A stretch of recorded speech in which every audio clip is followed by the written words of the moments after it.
Sherman Oaks, California. Michael, thanks for this. What is the reason for the failure of U.S. military jets to show up in a timely fashion on 9/11? Well, the simple fact is, Barry, that they didn't know where to go.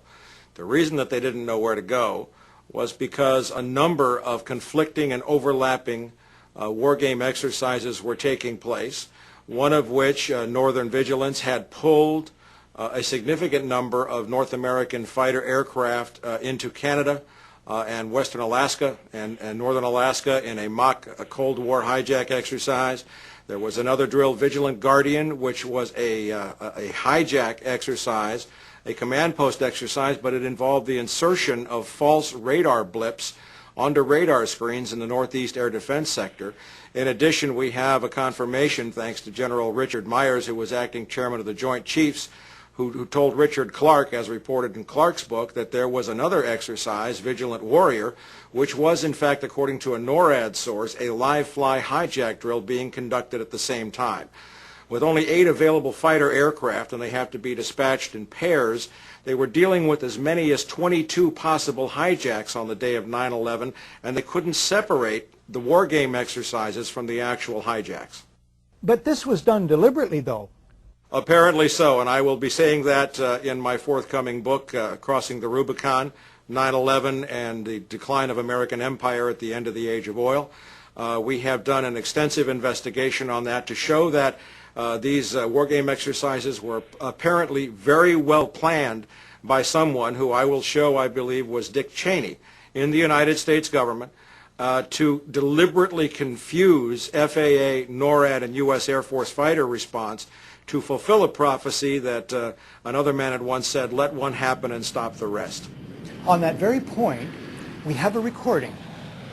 Hi, Boston Center, Team U. We have a problem here. We have a hijacked aircraft headed towards New York. We need someone to scramble some F-16s or something up there to help us out. Is this real world or exercise? No, this is not an exercise, not a test. Now, the 9/11 Commission didn't mention the war games, is that right?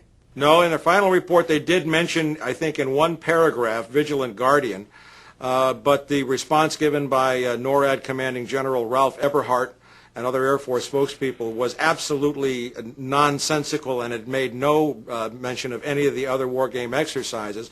Eberhart's position was, in fact, which is a very ludicrous position, that the Vigilant Guardian exercise, leaving aside the others, actually helped speed response on 9/11, and that is absolutely not the case.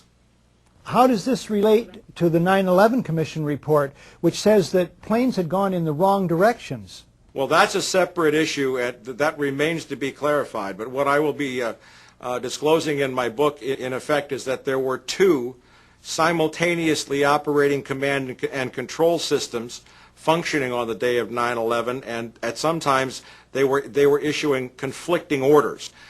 We do not have a clear explanation for why fighters from Andrews Air Force Base were sent out over the sea first and couldn't turn around, because the 9/11 Commission seemed to change all the evidence just arbitrarily right before it issued its final report. So we don't have a clear explanation, but certainly there was this all consistent with a motive that said, make sure that the fighters don't get to any place in time to stop the 3 critical attacks on the World Trade Center and the Pentagon.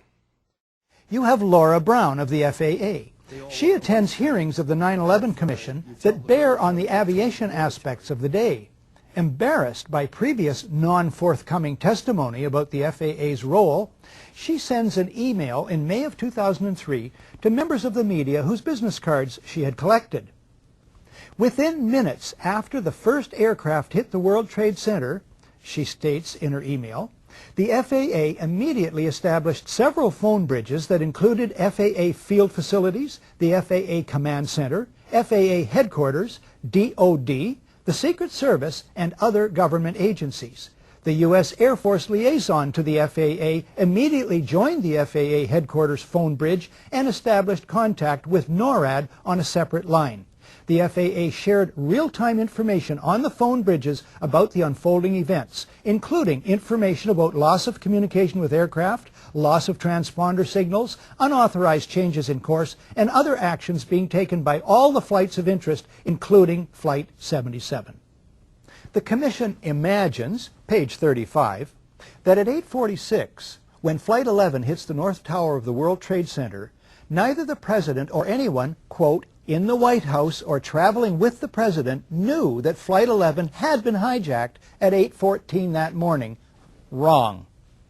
The Commission imagines, page 39, that as late as 9:30, quote, no one in the President's traveling party had any information that other aircraft were hijacked or missing. Wrong.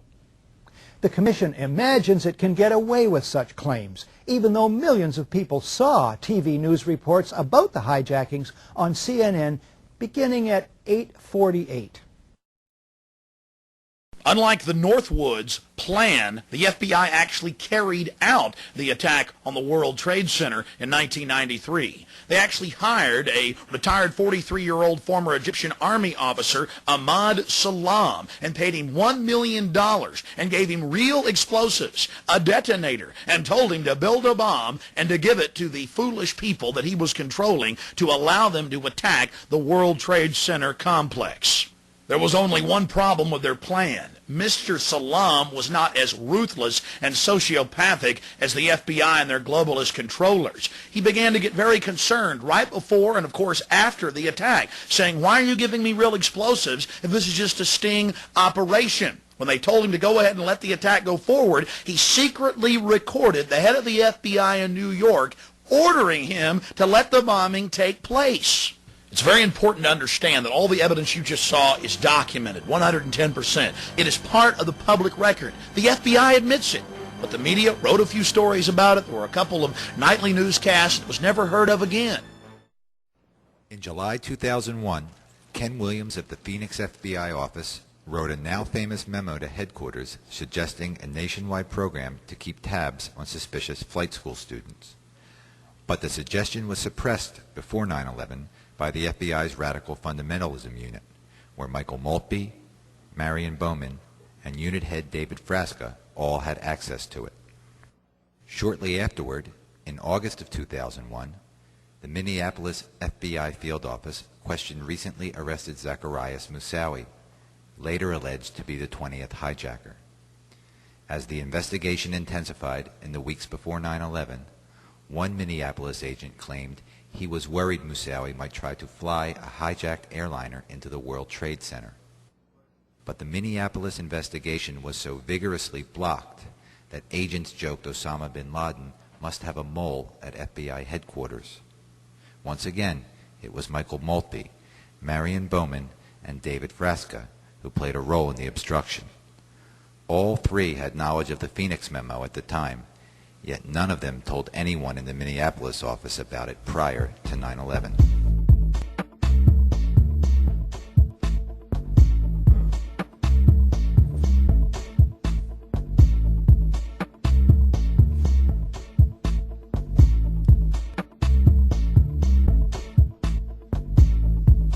In January of 2001, Chicago field agent Robert Wright saw his 3-year investigation of a terrorist cell abruptly halted.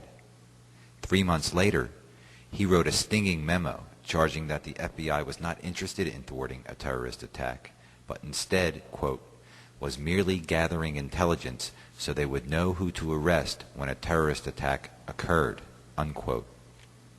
After 9/11, badly shaken, Wright wrote a 500-page book detailing his experience. But to this day, the FBI has blocked him from publishing it in full. Was Wright's terminated investigation related to the 199I order of January 2001? Working in the translation office of the FBI after 9/11, Sibel Edmonds discovered evidence of rampant internal corruption and criminal conspiracy to cover up advance information about 9/11. Placed under a gag order by the Justice Department, Edmonds has been denied the opportunity to tell her story in full, but she has courageously found ways to get word of her ordeal out to the public. She has joined with the 9/11 Truth Movement and has not wavered in her claims. To become an American citizen, I took the citizenship oath. In taking this oath, I pledged that I would support and defend the Constitution and laws of the United States of America against all enemies, foreign and domestic. Therefore, not only do I have the right to challenge John Ashcroft's anti-Constitution and un-American actions, as an American citizen, I am required to do so. So are you.